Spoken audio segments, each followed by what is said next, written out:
toast to the cars and the clothes, to the ladies and the hoes, at the bar, to the clothes. And the now, actually, let me make sure I got enough space on this hard drive. Talking all that shit. Yeah, I got about 20 gigs, so that should be good. But yeah, I'll start this off as professional as possible.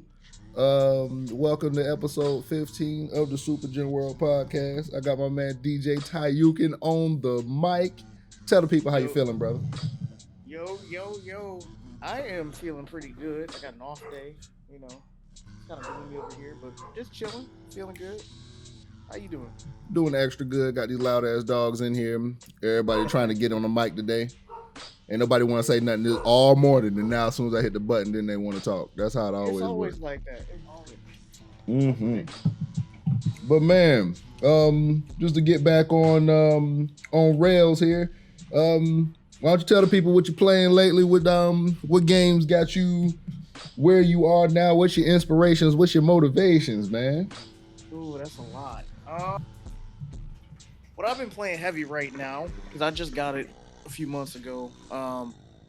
I've been playing a lot of the versus Capcom games. That's what I've been playing heavy. Ooh. Yeah. Always good choices. Always. Man. So, for my birthday this year, I was like, I want to spend some money on something. And I was like, what do I want to spend money on? They had the arcade one-up Marvel vs. Capcom machine. Now I'm in a studio apartment. I shouldn't be putting this in an apartment, but yeah, be fuck it. Heavy. Fuck it. Did you get the one with the Wi-Fi built in so you can actually play sure that? Did. Okay, so you can play that junk online? Because I heard they got rollback on them joints. Yes, sir. I was like, excuse me? Sure did. And then so this is because I'm not heavy in the community because I only got one, but I read all the information on it. The screen on it is really good. Yep, they are crispy. They are extremely crispy. Ridiculous. Of course, playing those games on the CRT, you're gonna look better. But this is the second closest thing. You get the crispy pixels, right? But it's also bright, and then it's color tuned correctly, so it just looked like you in an arcade. You just have to put that track mode on because when I'm doing dishes or cleaning the house, having that track mode, boy. Listen, Marvel versus Capcom. Yeah, let's go crazy. Get ready, true believers. Yeah, man. Boy, that entire shit hit different, brother. It hit different. Man, yeah. So that's what I've been on lately.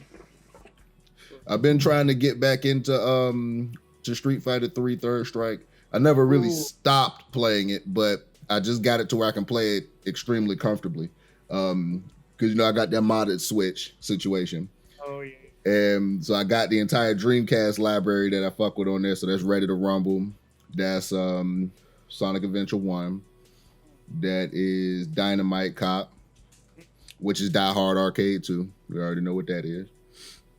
And I got a few other ones up there, but I got that Street Fighter 3 Third Strike, the Dreamcast version specifically. And that, when it comes to how the way it's able to move on the Dreamcast and the way that the switches, that compatibility for the Dreamcast is on, if you got it plugged up to the TV or you just got it in handheld mode, both ways, it's just, there's no drop frames, so there's no latency, there's no lag. Yeah. It's one-to-one performance with the actual Dreamcast because I got the legit Dreamcast and I tested it just because I'm nosy like that. I'm like, okay, let me see what you do. Because if the Switch is doing this, let me see what you do on the regular hardware. And lo and behold, that bitch is crispy. Yeah. And man, yeah, that's how I just been on that. And I bought Tekken 7, the entire DLC pack, got the season pass. And I can't beat the first stage of the story. I wanted to play through the arcade ladder, but I'm like, no, let me get through the story. I tried to put it on the hardest difficulty, and Tekken 7 is whooping my ass. That's your problem. That is your problem, right? Because you play mostly 2D fighters, right? I play 2D. Now, I come from Tekken Tag 1 and 2, Tekken 3, and 4. A little bit of 4 as well. So, I got hands in Tekken. But the computer in 7 is got a vendetta against it got that. Nah, bro, nah. So no, that nigga crazy. What fight was it? I was trying to. Was it Kuma the first fight or was it the second fight? I think Akuma is like the third fight because I went up against Hiyachi first, and I think I was playing as Nina. I think you're playing as Nina, or you're Hiyachi and you're fighting against. I think you're playing as Nina first, and then you're going up against Hiyachi. I can't get him. I can fight all of the enemies that pop up, the soldiers. They all coming towards you. But as soon as Hiyachi step in, it's like I gotta quit because I can't just. I'm 12 L's in. And I'm like, I gotta change how I'm fighting. Nah, man. Yeah, so I play mostly 2D fighters, and like my buddy was like, "Hey, we should play Tekken 7." My buddy is a professional Tekken player, so I was like, "Okay, let's play." Getting the wall comboed, and I'm like, I'm not touching this man. I'm like, I think he just wanted to do it to beat me. And Right. He get that little smirk. He get that little smirk, like, yeah, you can't touch me. But like, man, look at this little nigga think he about to touch. And then you whoop his ass? Please tell me you whooped his ass. No. He applied hands. There's no, because, so we'll get a little bit into it, but I collect mostly fighting games. Okay. But I don't play competitive fighting games. So Smart. what I mean by that is, I play fighting games to get a rush. I play the arcade ladder. I'm satisfied with the game for a little bit, but I just want to play different ones, if that makes sense. I understand that because the overall aesthetic of a lot of 2D fighting games have surpassed time itself. Like, you can't tell me there is a more beautiful game than, let's take one that came out fairly recent, Skullgirls. Skullgirls I feel is going to surpass, depending on however long this technological advancement time frame we got right now, whatever era this is, the next three are going to look at Skullgirls like how we looked at like Lion King and shit. That animation style, since it's hand drawn, it'll transcend time. Yes, sir. And same with Street Fighter 3, same with Darkstalkers. You know, one is actually on par with that. The Arc games, the Arc system games from the PS. Yes. Them shits are going to last forever. Oh my god! Because like, so Fighters is my favorite video game of all time. I understand. That's probably one of the most beautiful games ever created. Period. That shit. Like, it's everything I've wanted. Because we were just talking about the Marvel vs. Capcom games. Fighters is everything I've wanted in a video game. Period. That's the I feel like it's the natural cousin of Marvel 2. Like, that is where it went because 3 they started using 3D models, but like Dragon Ball Fighters, even though they are 3D models, they don't look like it. No, and that's one of my reasons I don't. They don't look like it. And that's why when we're playing, I tell you I don't play games competitively. Marvel 3 competitively is probably fantastic. It's great.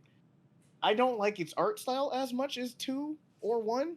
So I don't play it as much as 2 and 1. And I also don't like the music as much as 2 and 1. It's a great game. So let me tell you about the music. The music with 3. Because I'm with you on that. I like the music in vanilla Marvel vs. Capcom 3. I hate the over epic music in Ultimate Marvel vs. Capcom 3. You're talking about like with the what's that thing called? Like the Avengers music that they put on? Yeah. Like in Ultimate, it's like you feel like you like now it's like actual superhero music, where vanilla Marvel vs. Capcom 3, that soundtrack has more of an actual Street Fighter sound to it. It's a little bit more synths in there. It's a little bit more upbeat. Like, it's way more Capcom in execution. Where Ultimate MVC 3 is literally like epic superhero style. Like this is you got everybody here. And I got an unpopular opinion though. I hate 7th gen Capcom music. I don't like it. It ain't it, bro. After 3, okay, let's be real. Let's get very real. When we saw Street Fighter 4 announced, right? That first trailer that dropped for Street Fighter 4, it sounded like it was about to be that shit. Like, it started off the I can't remember the name of it, but I can hear it in my head. It's like, you hear that? You be like, oh, we about to do something, and then it's with that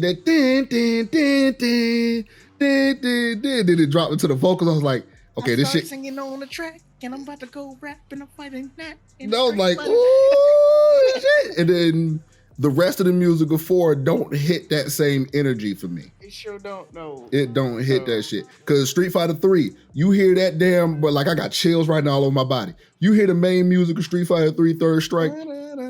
Well, Third Strike, yes. Let's get it on now, man.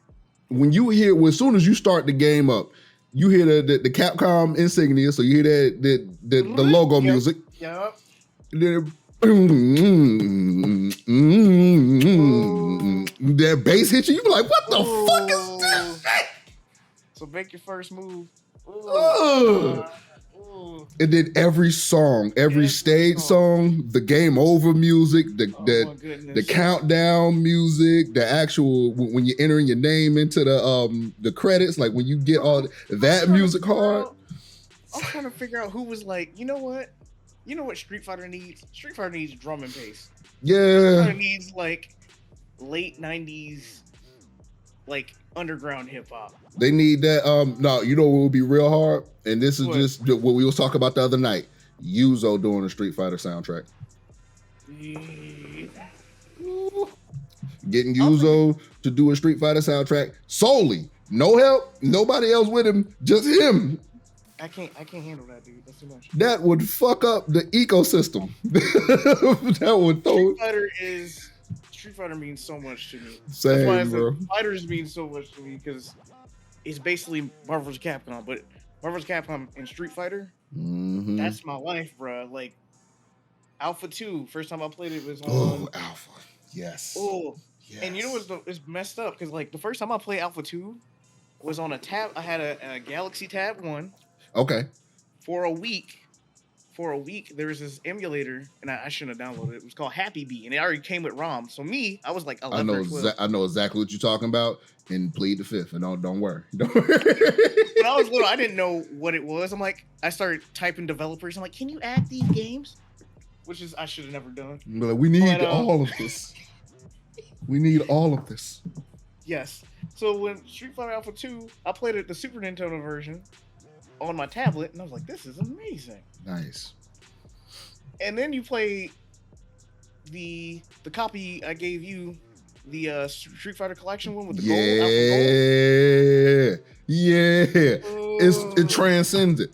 And let's actually talk about that real quick, the difference between the versions of the consoles. So I come from the Genesis with Street Fighter. Right. Street Fighter 2, I think it's the new Challengers. That was the Genesis version. Didn't have Akuma. Didn't have, I think it was the first version with the super meter that they added in. So still wasn't super fast, but it had the foundation of what Street Fighter would become. Right. And then from there, my mom started dating this dude, and cool as hell. Me and this dude's son actually got along, and I'm still looking for this guy today. I think it was Michael Donaldson. Bro, I'm looking for you. If you ever see this, hit me up. And my man's, actually, we decided for a week, I'll let you hold the Genesis, and he let me and my brother hold his PlayStation 1. And when we swapped it out, he gave me all of his PlayStation 1 games that he was rocking at the time, and we let him hold a bunch of Genesis games. But then my mom was so dope.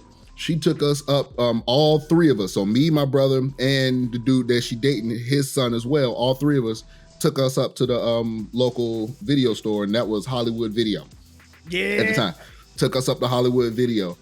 And she just let us just rent games for the system. She was like, we got these in the house.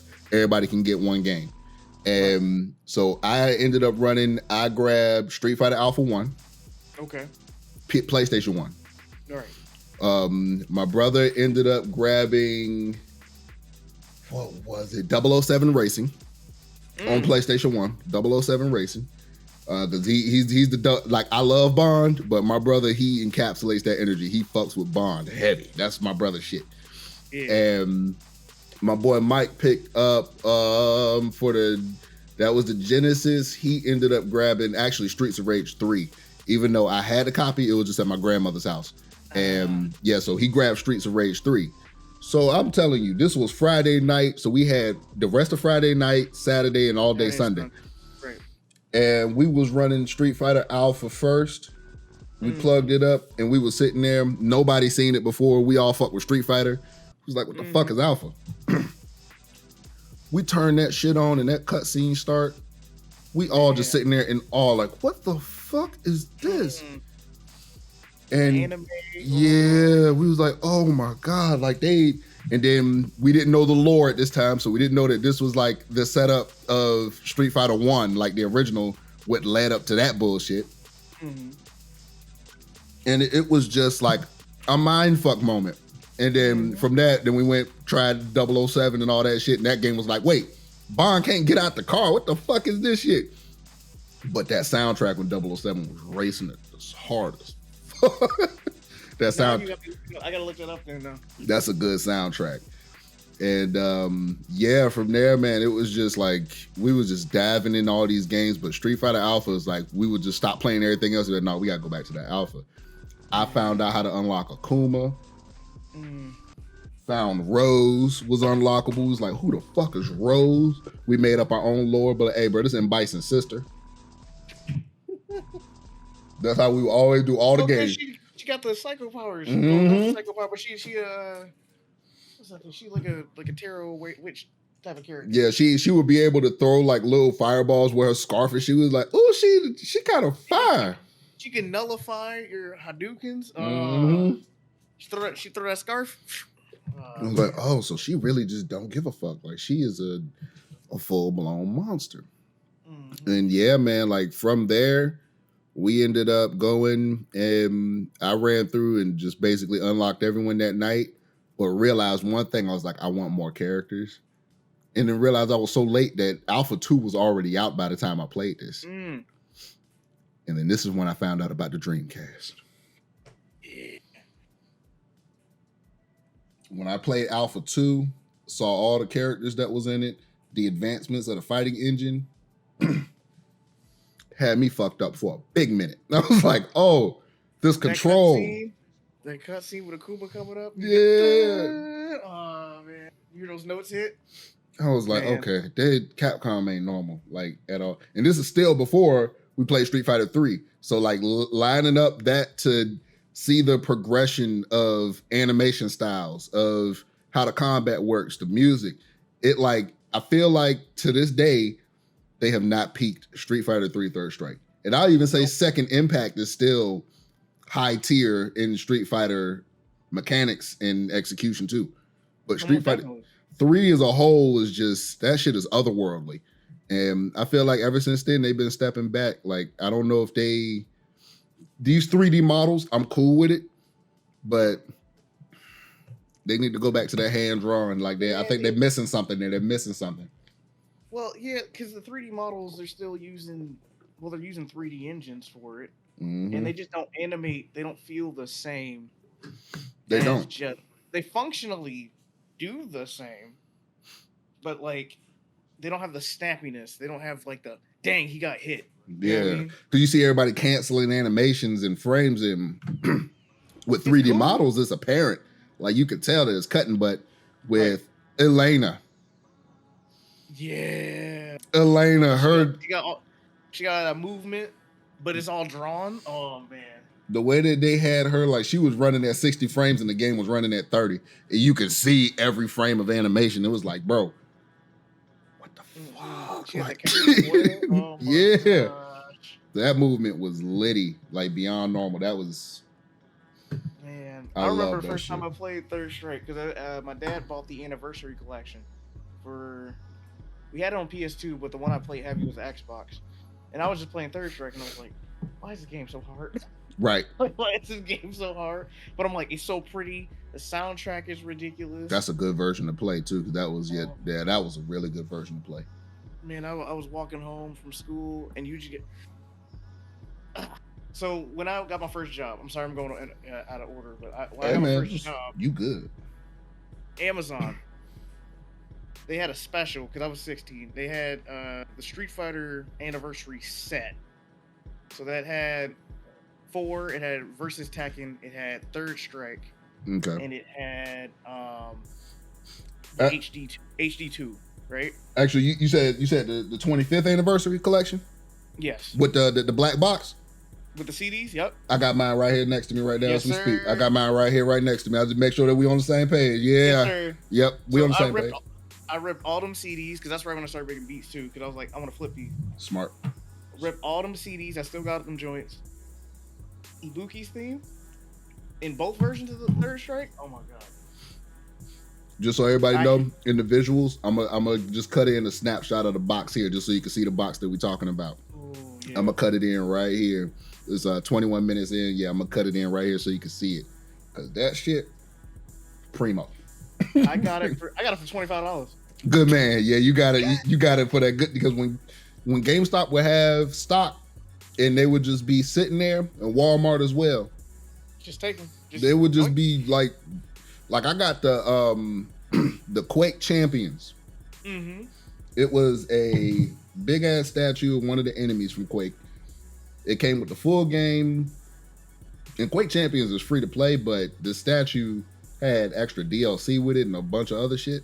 Right. Woo. This smoke got me fucked up. It was only cost me like $15. That's not bad. But it's regular price, probably like cost you more. Right. It was just like for everything in there that was going to be in the package, it would have cost more. But I bought that package and it was like $15 for the statue and all the DLC, and I got the sweet ass case for it, and it's all for PC. That's not bad. I was like, look at that. Speaking of that, right? Back to the Street Fighter set real quick. Why did I not know Khalil was on that set? Bro, listen. Like the day that we found out about that, because I remember the day I was working at GameStop at that time, and I had been in the community maybe about 4 or 5 years at this time, so I was already vibing with everybody and working with folks, right? Because I got brought in with from Ryzen K and ASUS, so I came in literally from the YouTube side with the boys. Right. And while I'm just, because at first I'm doing the gaming thing already on my side, but I was really just trying to find my sound musically at this time. Right. So I get introduced to Sage. I get introduced to Khalil. I end up just like, I just start vibing with all these dudes' beats, and it was more than just the music too. I actually felt like, oh, these are real people on the other side of this internet thing. Like, these are actual like real human beings. Seeing the shows that they was throwing, everything. And I was like, I don't want a piece of the pie, but I want these people as not only friends, because we all got likewise interest, but it was a respect thing also at the same time. Right. So I'm sitting here like, okay, if we all doing the same shit, we all just need to stay in contact. And I got people's real life phone numbers and shit. I was like, no, we all gonna stay in contact with this, because all this internet shit could go down tomorrow. And look, it's been now, it's 2021. I've been like fucking with these people for at least like 14, 15 years of my life. Like, that's how long I've known these guys. Dang. And yeah, ASUS basically gave me he gave me full reign of all of his old beats, so I'm able to use all of them whenever. And I just let him know about, yo, some new shit dropped, check it out, because he don't be online like that no more. Right. And then Khalil, once we figured out like that shit, because I used to fuck with the Universal Video Game Musicians, the UVGM. Yeah. And that's how I found out about, oh, everybody does the video game shit. It ain't just music, it's the video game shit. Right. That's when I was like, oh no, these niggas are family. Yeah, dude. Yeah, these niggas are family. Because Mike Staples is he's on that project too. He got a song up there. Khalil got a song up there, and there's someone else too that's in there that has it. And when we found that they were on there, it was like, oh, that's crazy. These niggas are plugged in, like, man. Like, oh shit. One, that's good for that shows their work ethic, right? And yes. That shows like that they're that good, right? Right. One thing we also got to give credit to though, Capcom been new. Yeah, look, right, man. So we were talking about in the chat. We were talking about getting Infinite on a song, which we got to figure out how that's gonna work, right? That right there needs to happen ASAP. Like, That needs to on happen. God. On God. Yes. But I keep talking about Rand. I talk about Rand all the time. Who gonna get signed by a freaking video game company to rap video game raps? Right. Not Honestly, only that, man, the official Marvel vs. Capcom 2 mixtape that they made had like Talib Kweli, had Raekwon on it, and that Rand and Storyville are on that album. I'm trying to find it because they have it on record. yes, they and do. every time it was $200. I didn't have $200 at the time, and now somebody's trying to sell it for $1,000. I'm like, I'm not doing God it. dang. That's a lot of bread. Dude, you know how much I could do with $1,000? Like, get out of here. Like right now, shit, That's life changing. Like, no. that'll help. That'll help for a good little bit right there, right now, for real. I would give it my soul for that album. But anyway, like Capcom knew. Capcom's like, we got these dudes. They making dope music. They love our stuff. They love rap music. Let's give them some stuff. Let them work it out, you know.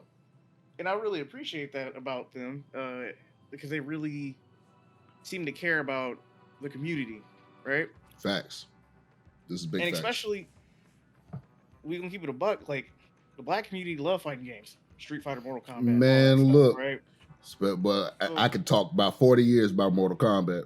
Now, like Dude. Street Fighter's my shit, but Mortal Kombat, Man, I got a spiritual connection with that shit, and I don't know why. It's weird to me. I don't know why. I feel you. My dad taught me Abacab when I was 5. Man, ooh.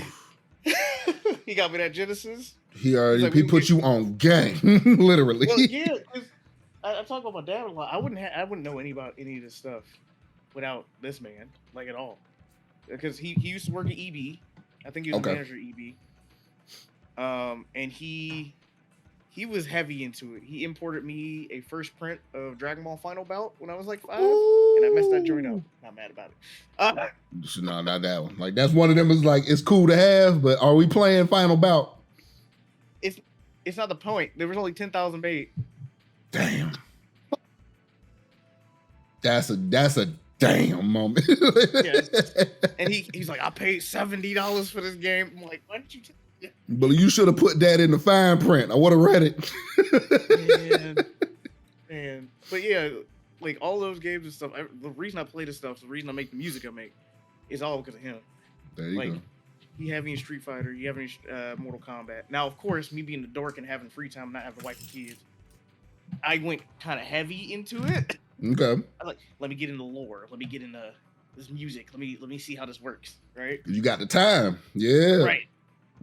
but yeah, he was just like, yeah, look, I'm gonna let you play these, and yeah, man, like I love that, man, I do. But man, that's pops right there. Like that's when you know, because I'm the same way about my grandfather, man, because he the one that got me into Sega like period, really. Because my mom's was Nintendo, Zelda, all of that shit, but my grandfather was Sega. Yeah, he was the one that got me into Sonic and all that shit. Ooh. Sonic soundtracks. Oh my goodness. Changed my life. Look, Sonic mixed with Streets of Rage. Fuck out of here. Like that. What's that one Sonic 3 song? I mean, all of them, but like Fuji flipped it. It was a palace, Sand Palace. Did he do Sandopolis? I don't know if he did Sandopolis. Oh, let me pull it up, him and Legendary flipped this one song, and where's Legendary at? But him and Legendary flipped this one song. I never heard the actual Sonic soundtrack for it. Oh man, but the way they flipped it, and I was like, this is ridiculous. But then you go back and listen to the regular version, and I'm like, I like this one better. And that's Fuji, right? So I'm like, this is good, you know? Like Sega soundtracks in general, and we were kind of getting into it before, but like they just hit different, man. They got like really that grit to them while still feeling triumphant, if that makes sense. To make sense. That's what that's one big thing about, honestly, like a lot of how Sega was even handling themselves at that time. It was like, yeah, these are ports of arcade games getting put on a home console. Nintendo was really doing that because a lot of NES games, Mario 1, 2, and 3, Kirby, I believe, as well. No, Kirby actually was not in the arcade. Punch Out was. Punch Out was in the arcade. I think Golf was in the arcade as well. And yeah, there was a bunch of NES games that was in the arcade. So they brought them home, but they were still with the same architecture. Right. Sega, though, they had legit custom chips and board sets made for the arcade machines. So then they had to redesign the games to come home. And I think that that's where the genius crept in. Because redesigning these for a one-time buy, you buy it off the shelf, boom, it's yours forever. I got my cartridges right here with me chilling. Right. And knowing that you're still wanting to play those games over and over without having to drop a quarter. Man. Like, think about the design philosophy that has to go into that. Why am I still playing Streets of Rage 2 right now? Right. That was an arcade game, like, and I ran through that a few times in the actual arcade with a stick, and it was uncomfortable. That sounds right. It was not comfortable to play in the arcade. No. But running that with an actual 6-button pad, or at the time 3-button, because when you got that core pack with that big old controller. I love that 3-button still to this day. That shit comfortable as hell. I didn't have a 3-button until late. Yeah, man. That sounds weird. You want to hear something really weird? This is going to be a sidebar, but this is going to be funny as hell. This is a true story. I did this. Me and my brother did this. Yeah.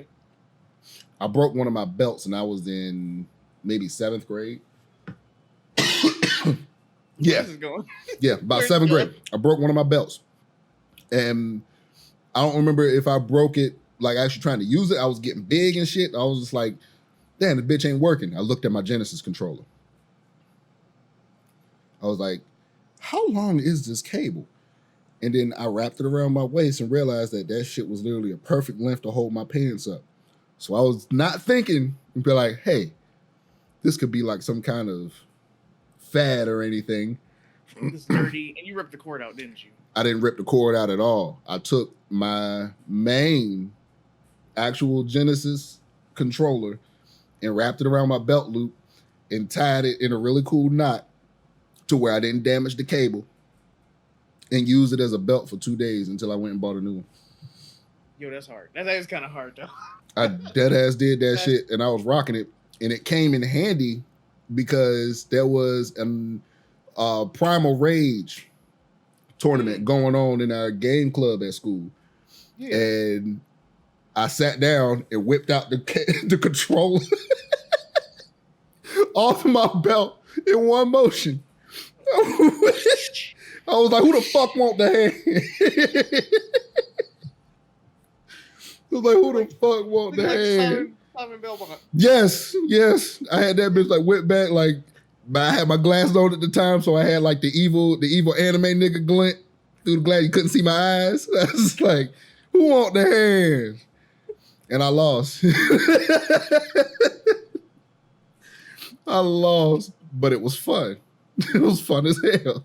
But I'm not gonna lie. If I saw you in high school, I'm a dork now, but if I saw you in high school with a Genesis as your belt, I would pop so hard. Man, look, I would pop so hard. It was a thought process to where it's like, I know it's gonna look crazy, but then my internal spirit was like, but do you give a fuck? No. Does it make you happy? I'm chilling. Ain't nobody already gonna bother me because a year earlier, I kind of got like, not popular, but this dude literally like tried to come and bully me on some shit, spit in my face, and I whooped his ass. And when it happened, ever since then I've been a pacifist. I don't like physical violence, even though I'm trained to fight and shit. But I don't like causing harm amongst people.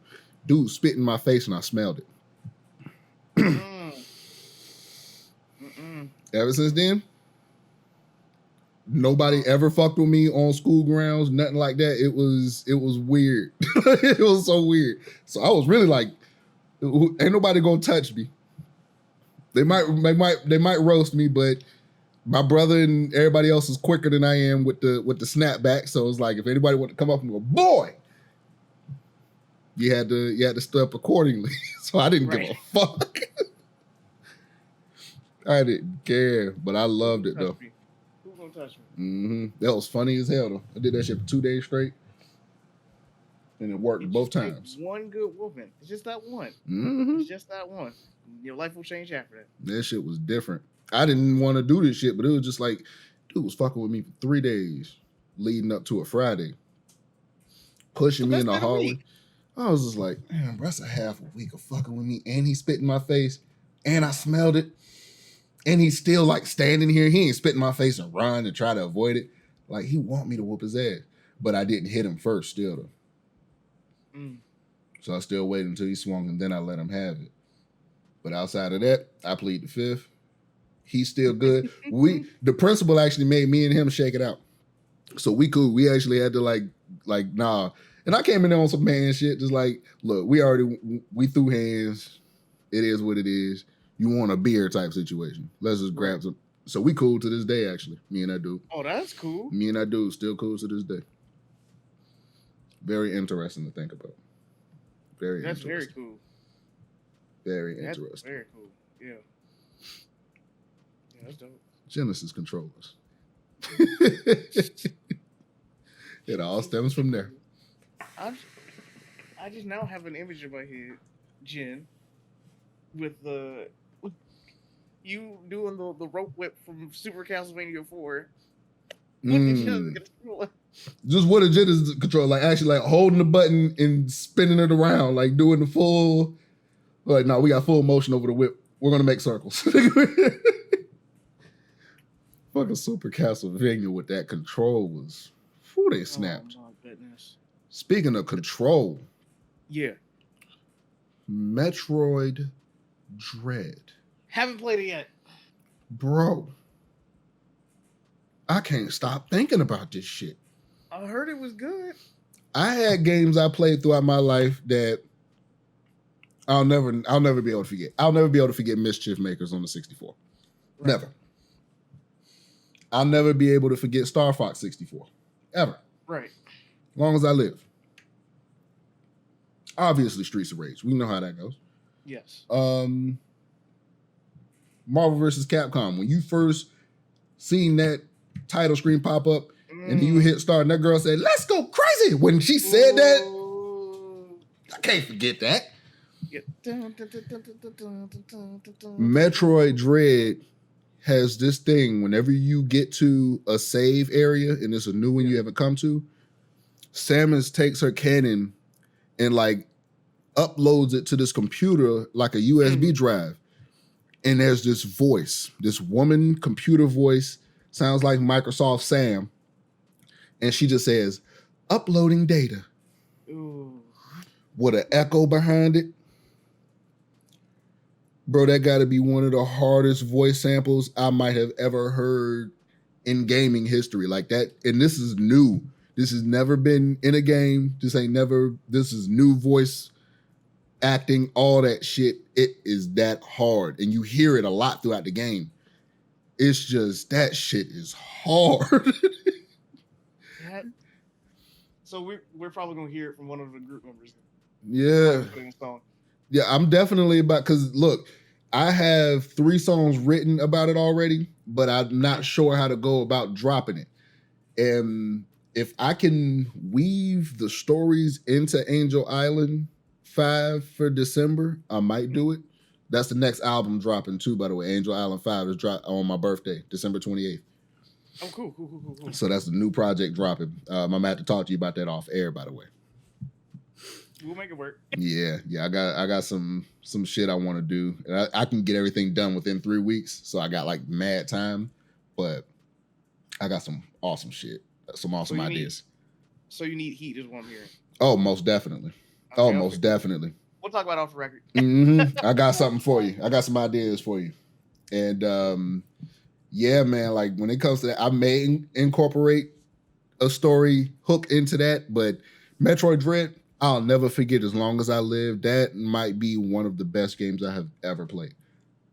That's up there. It's up there with the ones.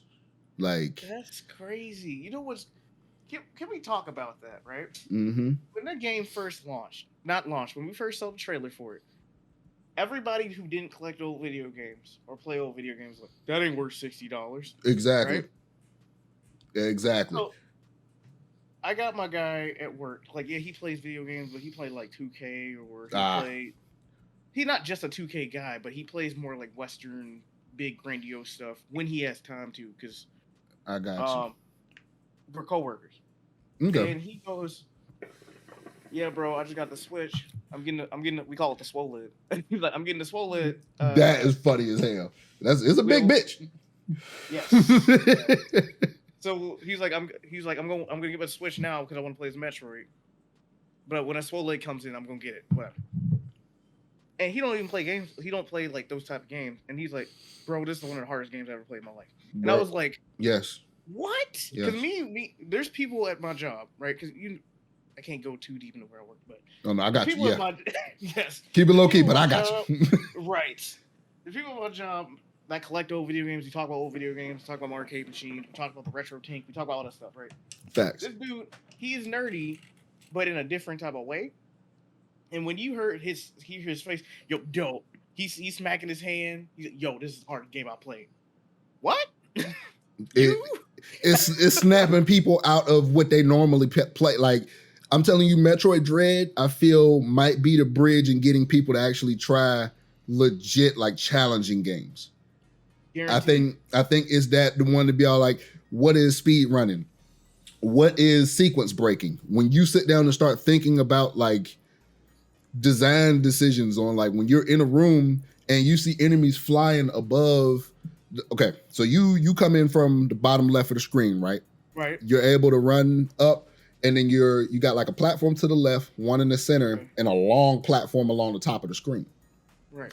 It's closed off. You can't get up there. So you're sitting there looking like, okay, I see enemies above that solid bar. How do I get up there? And when you look at it, you see some light shining through the bricks. And you be like, oh, hold on, hit the B button. Bow, you shoot through that motherfucker. Then when you shoot through it, it's like, oh, this is the game. And it doesn't hold your hand, but it just slightly like guides your eyes to look for secrets.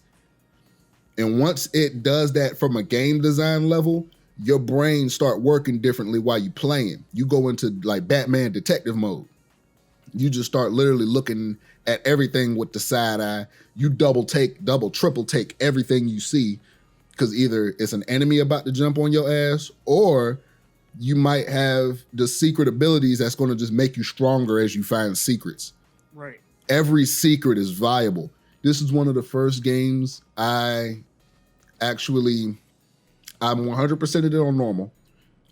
I'm about 70% through on hard because I had to take a break from it because I found myself becoming addicted to the gameplay.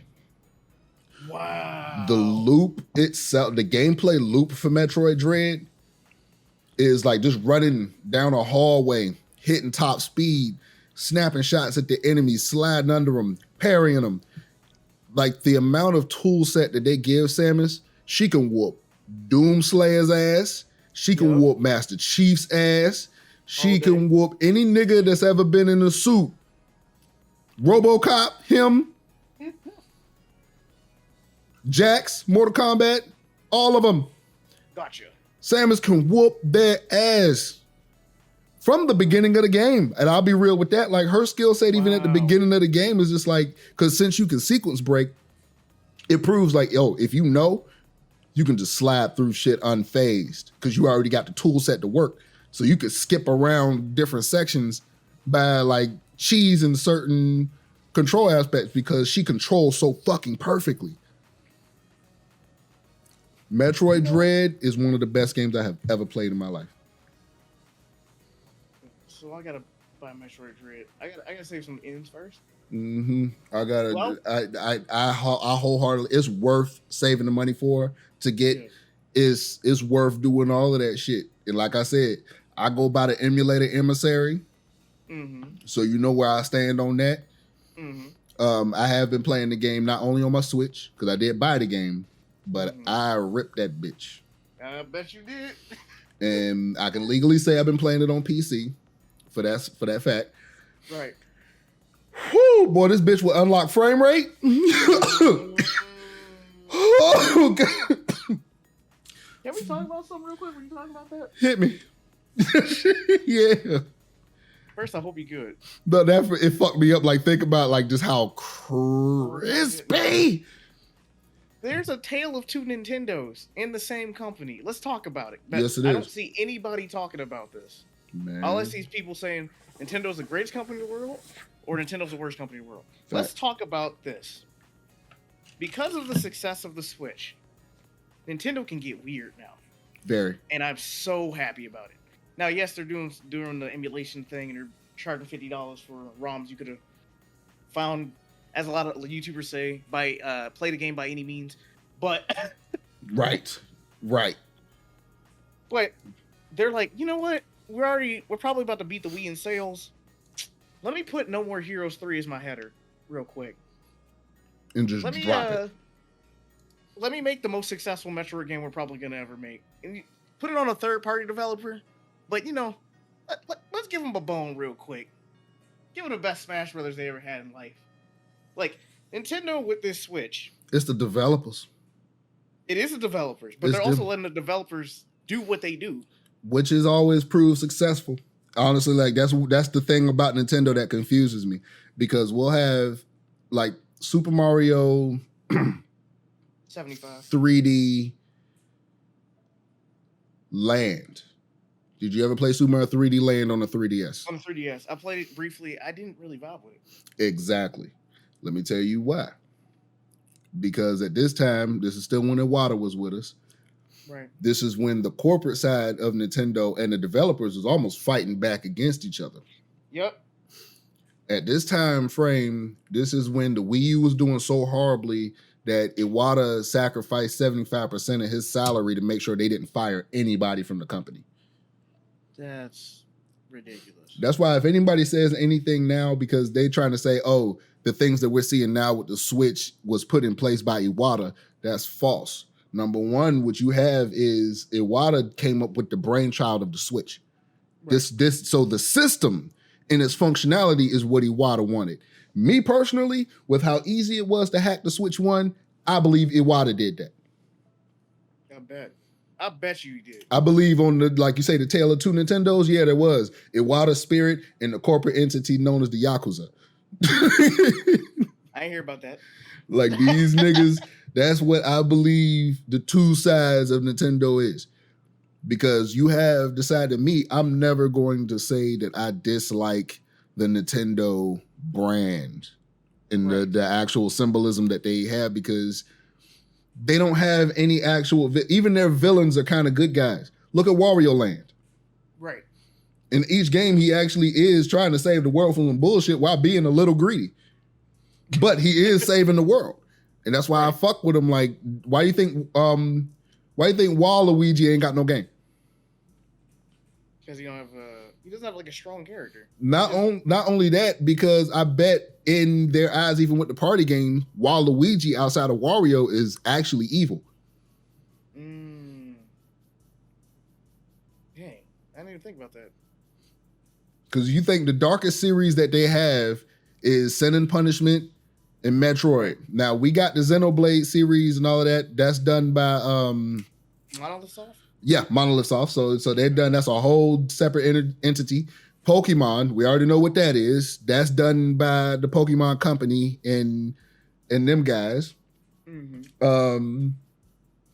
Now they've actually let Mario Odyssey.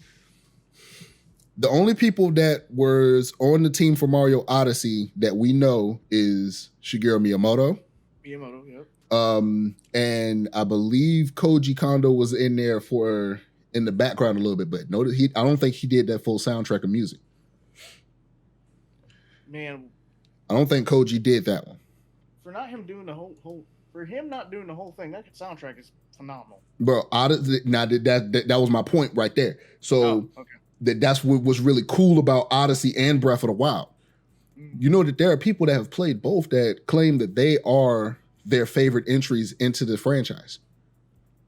And they're not made by the veterans. Old guard, yes. They're not made by the veterans. They're stuck in their ways. Which proves one thing and one thing only, that number one, Nintendo does have a good eye for talent. They picked these kids up out of college and brought them onto the development team for both games. Right. But in Japan. Right. That's number one. Their design philosophies have always been, how fun can we make this? Right. Mario Odyssey is fun by Mario just triple hopping, throwing the hat. Like, he ain't got to fight no enemies. The control system itself is fun as fuck. Butter. Breath of the Wild, Link actually is the only 3D Link to exist without like a non-conventional downward thrust from Zelda 2 NES. Dang. Twilight Princess Link has the move of a downward thrust, but an enemy has to be knocked down and then he has to pull the move off. Same with Wind Waker Link. Breath of the Wild Link just got to jump a little bit and he could bring a sword right down on the back of your neck. That combat system for Breath of the Wild alone, not even fucking with it. You can just hold L2, press jump, which should be B, and the shield button at the same time, and Link will do a front flip and throw his shield under his feet, and you can just surf with your shield in Breath of the Wild 2. It's just so fun. On any hill. Like, and this is something, right? Because I was telling you before, I've never beat a Zelda game, right? Oh man. Let's talk about it. We got to catch you up. We got to catch you up. Let's talk about it. I'll break down my whole philosophy. My dad grew me up with wrestling games and fighting games. Okay. I have a short attention span because of that. I understand that. Now that actually makes sense. Puzzles. That makes sense because honestly, it's not that you're not good at puzzles. You're better at more complex puzzles at faster speeds. Correct. That's all that is. So it's not that you're not good at puzzles. It's just a different kind of puzzle. So it's a perception shift. So this is what happened to me. I was playing fighting games religiously. Mortal Kombat, Street Fighter, at the time, Eternal Champions. I was playing those games along with Sonic. Speed. Right. Zelda. I came in at Zelda 1 and 2 on the NES.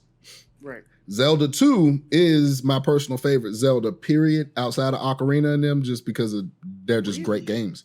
Zelda 2 NES, 2D Zelda 2. Not a lot of puzzles, if any, but a lot of riddles.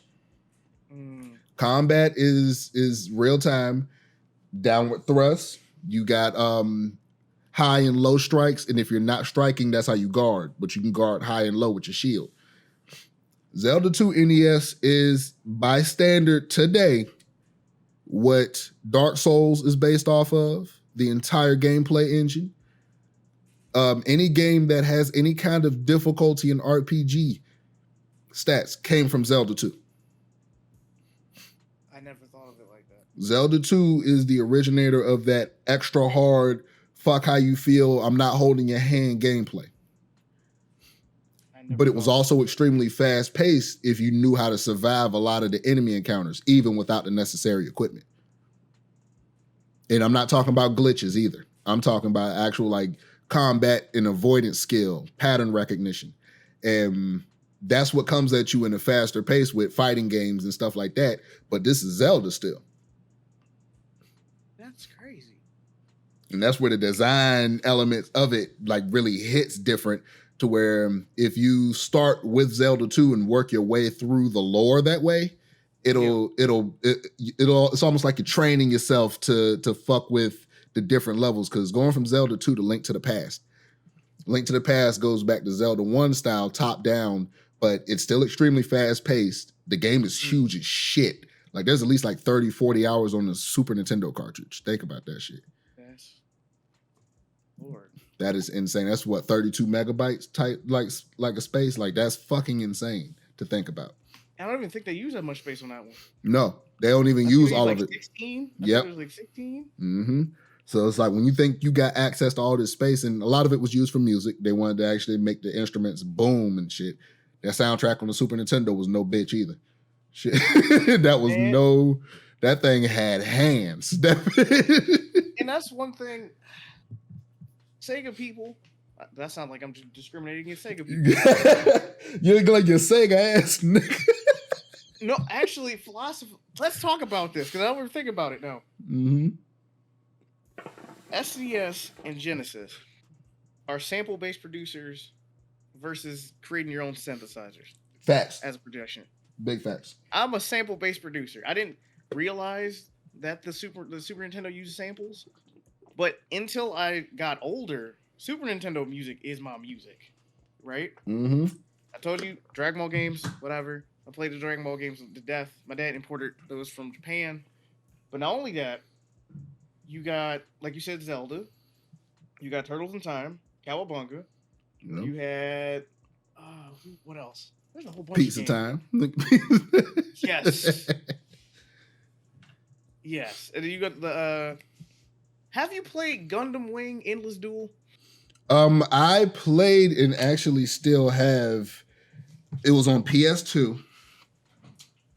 Hold on, let me pull out the I'm pulling out the Rolodex real quick. I want to get the name right. You need to play though Endless Duel on the Super Famicom tonight by any means. Look at that game. It is Mobile Suit Gundam Journey to Jaburo. Ooh. On the PS2. I'm trying to see if I can get the disc in this footage right quick. I'm gonna send you a picture of it. Yeah. This disc looks fucking crazy still to this day. Gundam, Mobile Suit Gundam Journey to Jaburo. This shit was, oh man, this disc is still sexy as hell. Damn, that was a crazy game. And now that I got this case open, I got all the PS2 games here in my face. Street Fighter EX3, what's up? Man, no, let's go back. real quick. Because me and Mav were talking about it. Me, Mav, and who was AO? We were talking about it in the chat, right? Okay. Street Fighter EX's soundtrack. Hit. Oh my god. They like hit. Gameplay wise, 2 plays better. But everything about 1, that character select music, Mm-hmm. Guile's theme with Strange Sunset. Oh Mm-hmm. my god. It all hit different. It was like, wait, goodness. And then what were y'all doing in the studio? You see the beginning, right? You see the beginning of the game, you got Ryu in 3D doing Hadouken. That's what really fucked us up, seeing these 2D characters in 3D models. And I believe that's where Capcom fucked up. Capcom should have left the 3D animation for that series and let Akira do whatever they wanted to do with that. And they should have just stayed with hand-drawn or pixel art. I get why they did it, though. Like, if you talk about contextually, their 2D games were dying. The last game they had before Street Fighter 4 was Fighting Evolution, which is garbage. See, that's why it was dying, because they were starting to do garbage shit. It's not that it's not that it was dying. Do you know? Think about how powerful the PlayStation 2 was, right? The PS2 is almost on the same level as a Dreamcast when it comes to, and Dreamcast is powerful as shit, especially for arcade conversions. Like, it's powerful as shit. It's ridiculous powerful. Like, these companies didn't actually take care of what the power level that they gave them. These niggas was trying to make Enter the Matrix. Shit, when you got goddamn like Crash Nitro Kart, I feel like they could have added so much more to that just in lieu of the original one. Fucking, how they fuck up No One Lives Forever on PS2, I don't know. That's one of my favorite games ever. Man, damn, I got. And it's just like, it's not that they couldn't do it, because if you keep talking about Arc System Works, right? They could pull it off. Have you played Fist of the North Star on the PS2? Yes. Yeah. Have you seen that game? And this is like that shit, God Hand. Oh my goodness. Those kind of games can actually, like, they can be pulled off with such different and fully realized, like, the vision of it. The fact that they were able to figure these things out was like, okay, y'all got a disparity between design elements. Y'all don't know what to do. And I just feel like 6th generation kind of was like that, because that's when 3D got good, right? For the most part. Smooth textures finally, and not a lot of jaggies, and they were yeah, but it's just like people were so caught up in that part. I feel like we were talking about this before. The more realistic stuff got, I won't say the worse it got, but the better graphics got, the worse old school versions of those games got.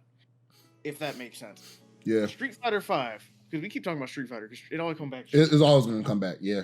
Street Fighter 5's particle effects, lighting, colors looks phenomenal. And then you look at the models and you're just like, why did you do that? It's just like you were so close with these environments. Like, just imagine if it was like the art style that they had in 4 wasn't bad. I like the ink outline and the way, like, whenever you hit the focus attacks, that black mark, it was like it was a comic book still. They were still pulling that Ultimate Marvel, that Marvel 3 art style, which is a good art style. Comic book, like, obviously that works there. Right. But it's just like, there is no art style for 5. It's just Unreal Engine, I think. I don't think that they need to be making games in that motherfucking RE engine and stop playing. They need to put that Resident Evil Remake 2 and 3 and Resident Evil Village. This is some of the best games I've ever seen in my life. I mean that legitimately. Devil May Cry 5. I don't think I've ever seen face models be that crispy. No, like, I feel like we're almost peaking at how good we can make games look. And that's where it's like, you're exactly that. I feel like the visuals, we got the visuals. Now let's build on these motherfucking mechanics. Give me gameplay. Build on these mechanics. I'm a wrestling nut. You know I'm a wrestling nut. Yep. Right? When that 2K15 launched those screenshots, I remember, I have them still saved in my iCloud. I remember. I was like, these are some of the best looking games. I was like, this game about to be fire. And then the gameplay came out. It fucked it all up. And it took them till 19 to make a good game. That's sick. That's sickening. Now 19, let's not pull its punches. It's a top 10 wrestling game, like, of all time. Is it the same as the fast stuff we played when we were little? No. But if you're talking about, like, doing 5-star, watching AEW matches, you can do them, and you can do them really well in those games. I was playing one last night. Nice. But like, when you're talking about gameplay, which is why AEW, they got Ukes back. They got Akai back. You remember Akai from the N64? They actually got the AKI engine? They did get it back? They did. Okay. Dude, so they got Ukes, who did Here Come the Pain. They're building on the Here Come the Pain engine. And then they got the head developer from the Akai games to oversee everything. Okay, so that means that they got... they need to stop playing and bring in the advancements they made for Def Jam into that. Because I still feel Def Jam Fight for New York's fighting engine as a fighting game. Yeah, it's a fighting game too. Yeah. Like that as a wrestling / fighting / just like all these different fighting styles. That execution was unparalleled, and I don't know why in the hell they won't. Like that engine. Why did you go to Icon from something so refined, so tight? And I played that whole story mode literally like 3 months ago. It's so good. He kept dying. Were you playing it on hard or normal? I'm bad at games, so I play everything on normal. Smart, because it's hard as shit on hard. So the Joey Crack fight in the cage. And you're and I'm take a look at my life. Oh my god. Yeah. And he started blazing. I'm like, I don't want to die today. And then the sticky fingers fight in the fire. Literally the last foundation. Boy, that fight was sticky. Oh my god. That last, I'll say, quarter of the game is just unnecessarily hard. It is. And Snoop wasn't no bitch either. When you fight no Snoop, no. I had to cheese the game to beat Snoop. Snoop was crazy as hell. He just grabbed your head, start throwing it against the window. I was like, oh man, I can't move. I can't do nothing. And then like years later, after I'm actually like a fully realized Joe Budden fan as a rapper, realizing that Joe Budden had the final boss fight theme fucks me up. That still fucks me up to this day. Bro, that final boss when you going up against Snoop, that's Joe's song Walk With Me from his first album. And it's the instrumental to that shit. So that's Joe Budden on the final boss music of Def Jam Fight for New York. That shit is hard. I don't even think he know that shit. I don't think he knows. I don't think he knows. he caught up in himself too much about stuff that he do. Mm-hmm. Is the issue. Like, dude, he became a little too self-aware. Yeah, the issue is like if he just kept on track, like he would have been a legend, like up there. Mm-hmm. But there's a few things, and now we're talking about rap. Yeah. He can rap his behind off. I don't think he can make good songs, personally. I didn't think he could make good songs until I heard No Love Lost. Well, when I heard that, I was just like, okay. And Rage and the Machine, that's when it kind of switched for me to where it's like Joe's just a good rapper to where he can be a good songwriter too. It was those last two albums that he put out. Those are the last two. I feel that everything else you could leave or take. Like he got some bars here and there with a lot of his older shit, but No Love Lost and Rage in the Machine, those two. That nigga's different. He's an animal. That nigga different when it comes to like with Drake too. That funny that's comedy. He dropped 4 disses against this man. 4 for no reason. Foolish. It was foolish. But they were fired though. Fucking snap. For no reason. Honestly, with all this shit that Drake doing, let me stop talking about that, man. I'm scared of Drake, to be real. We gonna leave it alone. That nigga Drake different, bro. We gonna leave it alone. I love his music, but I don't. I do like, not fuck with that nigga. Once you get to that level of status, you gotta be different, whether for good or bad. You're not wrong about that. Yeah, once you that popular, you gotta be doing something.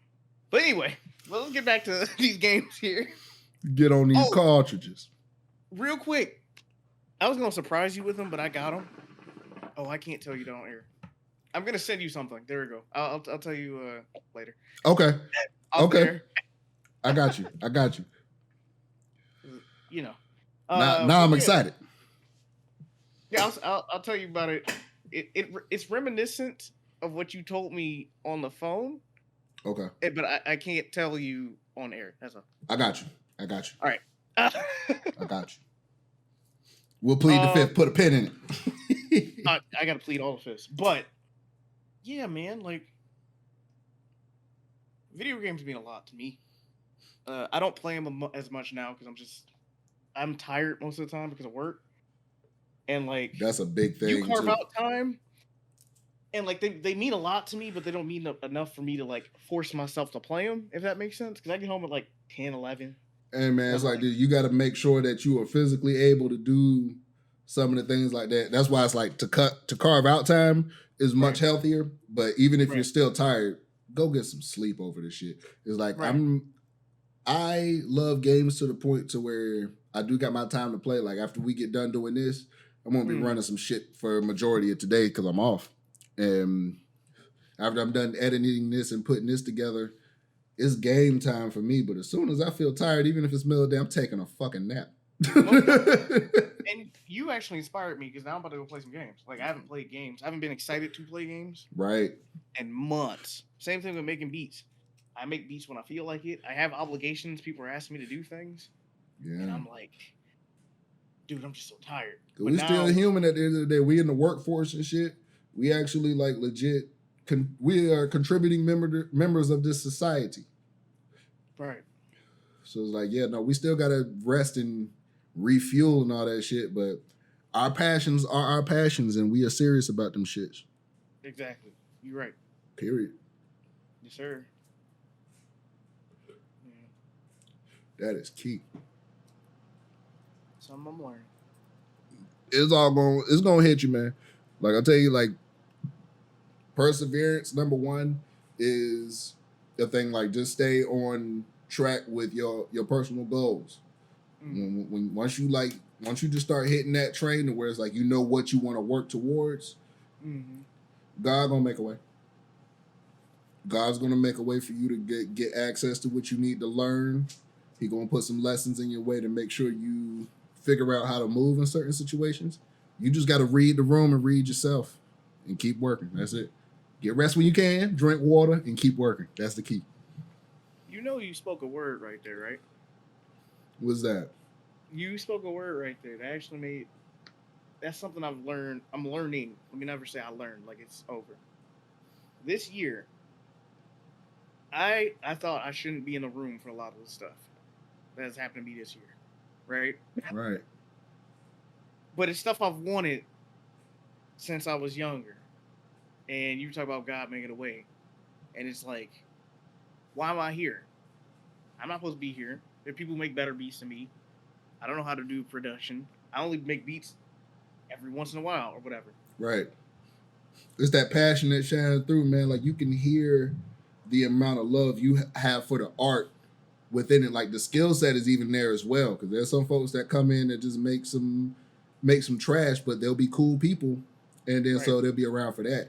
And there's those of us that's literally been around because there have not only been skill growth, but the show of perseverance that you ain't just gonna give up because your views ain't hit some thing and all that shit. And then, like, it took me, I've been making music for at least 15 years now. Seriously. And when it came to how it all started, it was just all a thing with my friends in the garage trying to get popular in high school. That was number one thing of why we even started doing it in the first place. After a few of us realized that, oh, hold up, we can actually rap, we just started trying to figure out how to even do that in the first place. Like, the skill of it, how breath control, execution of certain bars. What do we even want to talk about? And I just paid attention to everybody around me and what roads they took. And I never was able to do that chameleon thing to where I could blend into somebody else's shit. I always wanted to just do what I personally felt was right. Because if I felt if I would be out of place if I did other people's shit. So the formulation of that, I literally listened to that voice in my head that was telling me already, number one, fit in some video game shit in here. And this is before I even heard Infinite and Street Fighter 3. So this is before all of that shit. Before I played Adventure and heard Knuckles pump, all that shit. Before all of that, I'm sitting here trying to figure out how to make these bars fit in with my passions. Right. And after a while, it was just get to the point to where we was using auto-tune, really horrible shit. It was horrible, bro. It was fucking horrible. But the growth of all of it was so worth all of those songs that we made, and I still got access to all of them, and they're just, listening to them is funny as hell. Hearing that progression from then to now, it's like you're literally listening to my growth as a human being while also figuring out what to do with the music thing. I just never stopped because God said don't. Right. So it wasn't like a thing of, oh, I'm only making music. No, I'm working full-time jobs, taking care of a house, trying to make sure I put food on the table, making sure we financially stable, learning, going to school, doing all that shit at once. And the music ended up kind of becoming a diary. But then I started telling the stories and blending a whole bunch of shit together just in real time. And I never put a lot of thought into, oh, this song is supposed to be this way. I normally just record shit, let it flow out, master it, write it down, might re-record it. But other than that, I don't put super deep thought into it. And that skill set just came. The sound just came. And it was all while I was living regular life. I just pray every night before I go to sleep. Ask for forgiveness every day in my life if I need to. And literally just listen to that voice, man. And I feel like most of us got that voice. I know there's people that don't have that voice for real. Like, for real, that don't have that inner voice. Or their voice is telling them the inverse of what I'm hearing. Don't do nothing. Don't. Fuck all that. Just do. Try to be good. Drink water. And honor all words that you speak with your mouth. Yes, sir. Stay true to yourself type shit. And that, bro, when I tell you, the shit that I put out right now can possibly change the course of a lot of shit, but I don't promote it like that. It's more for people to find because since I already have other outlets and I support all of this through my actual work, I don't really care who see it. That's why there's no censors. I don't take no sponsorships. Been offered sponsorships. Almost signed a deal for Twitch in 2015.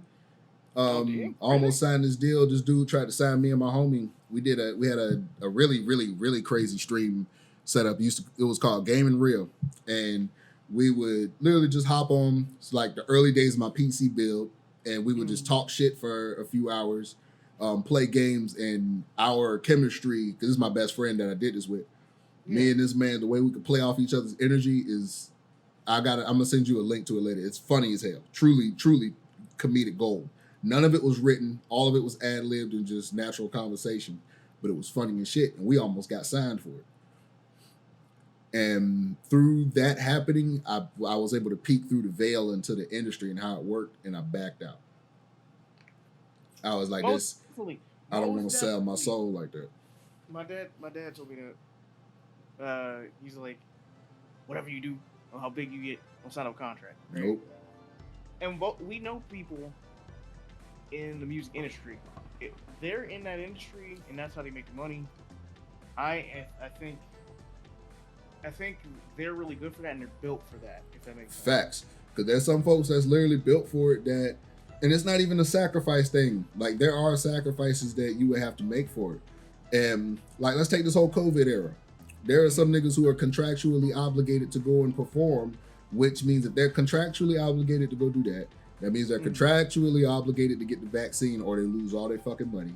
They got to get certain visas to travel certain places, and now they're withheld under pressure. They ain't got no way to just sit down. That's another thing that's happening too. And that's the whole thing about them contracts. And whenever you speak certain things with words, you gotta like contractually obligate yourself to stand by your own words. That gotta be an inner thing that you do. Now, that's something I had to work on as a man. And knowing that if I had to sign a contract, I don't like to listen to certain rules because I know that they're not good for me. They only benefit somebody else on the other side of that paper. Right. So instantly, I'm already like, I'm gonna need my people to read through this before I sign a fucking thing. Fuck you. Exactly. Period. I'm not doing none of that. We can even talk about nerds and music. Talk about Wu-Tang, right? They were brothers. Well, they became brothers after RZA did everything, but like he didn't do everything, but you know what I mean. Oh yeah. But then him and what's that boys? Divine screwed them all over. Yeah. Because they didn't read the contract. Yep. They're just dudes who want to make some music and make money off the music. Didn't read the contract. And now I think they still in litigation about that shit too. They are. And RZA, he's sitting pretty. The other ones, I'm pretty sure they got a decent amount of money, but they ain't like balling as much as RZA, because RZA's the one doing all the business moves. That's right. Yeah, because RZA got a lot of sponsorships. he the one who did the Skrelly album. He's the one who did all these deals. He's built for that. Right.